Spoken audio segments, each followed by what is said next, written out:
एक ज्ञान की बात बता रहा हूं, ध्यान रखिएगा। जिन भी लोगों के साथ पेपर में ये वाली प्रॉब्लम होती है, कौन से वाली, होमवर्क आप जो भी देते हो बहुत जबरदस्त तरीके से कर रहे हैं। और एक और मुझे चीज बताइए, कितने लोगों ने, अब वो लोग थम्स अप भेजेंगे, कितने लोगों ने वो जो प्रैक्टिस असाइनमेंट अपलोड किया था, मैंने असाइनमेंट एक अपलोड हो गया है।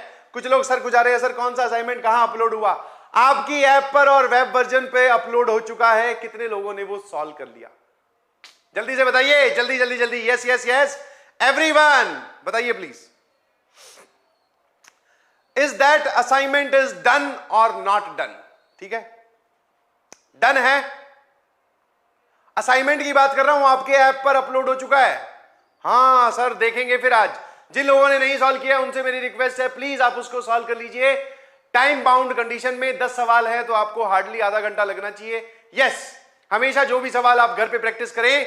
एक ज्ञान की बात बता रहा हूं, ध्यान रखिएगा। जिन भी लोगों के साथ पेपर में ये वाली प्रॉब्लम होती है, कौन से वाली, हाँ बहुत सारे लोग बोल रहे हैं सर नहीं किया। अरे यार ऐसा मत करो, ऐसा मत करो, क्योंकि फिर अगर तुम लोग सॉल्व नहीं करोगे, क्योंकि वो तुम्हारे लिए ही है और तुम सॉल्व नहीं करोगे तो फिर मैं क्यों उसको अपलोड करवा रहा हूं।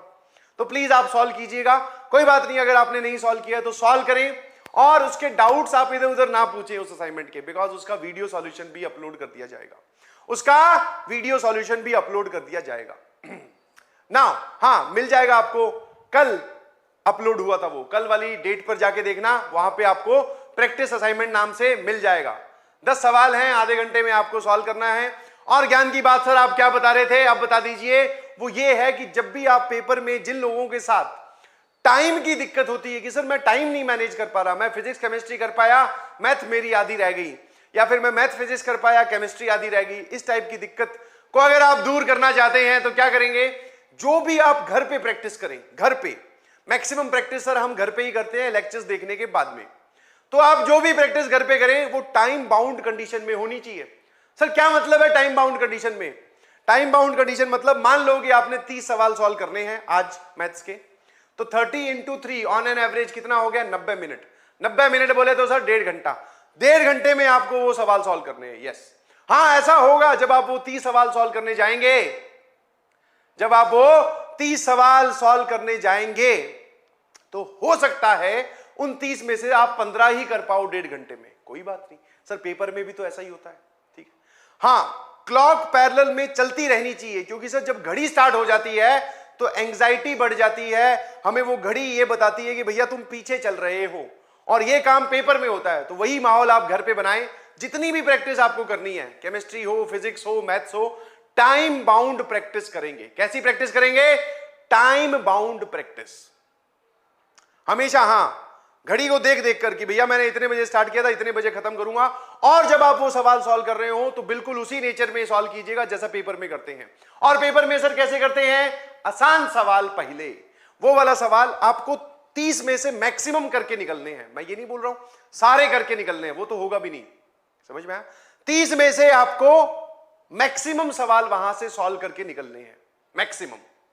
ठीक है, तो इससे क्या होगा, हमारी हैबिट बनती जाएगी। घर पे भी सर जब हम इतनी ज्यादा प्रैक्टिस कर रहे हैं तो उसमें हैबिट ये होगी कि अच्छा टाइम में करना है एक तो, और आसान कौन सा है वो छांटना तुम्हें आ जाएगा कि भैया पहले सवाल नंबर 7 करूंगा, फिर 11, फिर 15 करूंगा, फिर 16 करूंगा, फिर 21 करूंगा, ऐसे करके, क्योंकि ये मुझे आसान आसान लग रहे हैं।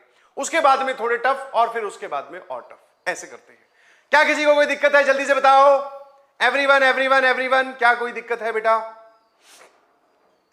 हाँ, टाइम मैनेज नहीं कर पाते बेटा, टाइम आपको मैनेज करना पड़ेगा। आई कैन अंडरस्टैंड, बहुत सारे लोगों के स्कूल खुल गए होंगे, या फिर सर हम सुबह सुबह ऑफलाइन सुबह सुबह हम ऑनलाइन स्कूल्स भी अटेंड करते हैं, हमारे स्कूल चलते रहते हैं। तो भैया आपको क्या करना है, आपको टाइम वहां से एक्सट्रैक्ट करना है। ठीक है, सॉरी टू से दिस, बट हाँ आप स्कूल को थोड़ा इग्नोर करके चले। इग्नोर मतलब उनकी काम पे ज्यादा फोकस ना करें, क्योंकि वहां पर रिटर्न वर्क ज्यादा होता है, समझने पे थोड़ा कम ध्यान दिया जाता है। ठीक है, तो उसको मैं बोल रहा हूं इग्नोर, ये नहीं बोल रहा हूं कि अटेंड मत करो, फिर वो स्कूल में पता चला तुम्हारी अटेंडेंस शॉर्ट हो गई तो फिर दिक्कत हो रही है। ठीक है, सबके अलग अलग नियम है स्कूल के हिसाब से, but yes you should ignore the school जितना हो सके। ठीक है जी, यस ठीक है, और वहां से टाइम एक्सट्रैक्ट करके आप यहां वाली पढ़ाई को दो। सर स्कूल में भी टेस्ट चल रहे हैं, यहां टेस्ट चल रहे हैं, यहां सिलेबस अलग चल रहा है, स्कूल में कुछ और चल रहा है, ये सब चीजें आपके दिमाग में एक ब्लंडर और एक कंफ्यूजन पैदा कर देगा। उस कंफ्यूजन से उबरने का एक ही तरीका है, आपका फोकस अगर क्लियर होगा कि आपको कहां एम करना है, ठीक है, कहां एम करना है, तो आपको कभी भी कंफ्यूज नहीं कर पाएंगे स्कूल वाले। बट हाँ, कभी स्कूल में टेस्ट आए तो वहां चले गए, यहां वाली क्लासेस छोड़ दी, यहां टेस्ट आए तो स्कूल में क्लासेस छोड़ दी। चलो स्कूल वाली क्लासेस छोड़ते हो तो कोई दिक्कत नहीं है, बट अगर आप यहां पर क्लास मिस करते हो तो भैया बैकलॉग इकट्ठा हो जाएगा। और द अल्टीमेट टैग लाइन या फिर द अल्टीमेट लाइन इज, जो स्कूल का सिलेबस है वो तो यहां कवर करवाया ही जा रहा है यार, तो एक ही चीज को दो दो जगह पढ़ने का क्या लॉजिक है सर? कोई लॉजिक नहीं है। समझ में आया? तो एक्सट्रैक्ट करो अपना टाइम जितना हो सके। और स्कूल में तो वैसे ही बहुत सारी छुट्टियां आती है यार, हाँ, ये वाला हॉलीडे, वो वाला हॉलीडे, इसकी हॉलीडे, उसकी हॉलीडे, तो ये सब हॉलीडे जब आए तब आप अपना और एनर्जी लगा दो जेई प्रिपरेशन के लिए। क्या मेरी बात समझ पा रहे हो? इसी को ही टाइम मैनेजमेंट बोलते हैं, इसी को ही टाइम मैनेजमेंट बोलते हैं। कोई परेशानी है? कोई परेशानी है? एक बार थम्स अप भेजो।